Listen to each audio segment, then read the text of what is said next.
આજે ગણેશુલા સોસાયટીમાં એક નાનકડો સાપ આવ્યો હતો અને ભરતભાઈને બોલાવ્યા. ખૂબ સરળતાથી એમને સાપને પકડી પાડ્યો છે અને હવે એ પકડીને લઈ જાય છે મૂકવા માટે. ભરતભાઈ આવું સારું કાર્ય કરતા રહો એ ભગવાનને પ્રાર્થના.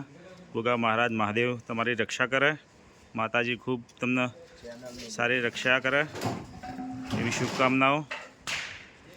બહુ સરસ કામગીરી છે એમની ભાઈ. અમે તો બીવાતા હતા પણ એ પકડીને લઈ ગયા ગણેશવિલા સોસાયટીની અંદર. અહીંયા રસોડાનું કામ ચાલતું હતું, અહીં આવ્યા હતા બાજુમાં બહાર. હા, આ બાજુમાં ખેતરો છે એટલે કદાચ ત્યાંથી આવ્યા હોય. આ કોમન પ્લોટની અંદર, ગણેશવિલા કોમન પ્લોટની અંદર. અને ભરતભાઈની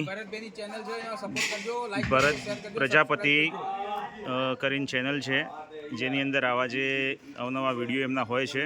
એ ચેનલને સબસ્ક્રાઈબ કરજો, લાઈક કરજો અને આગળ શેર કરજો. જય ગોગા મહારાજ.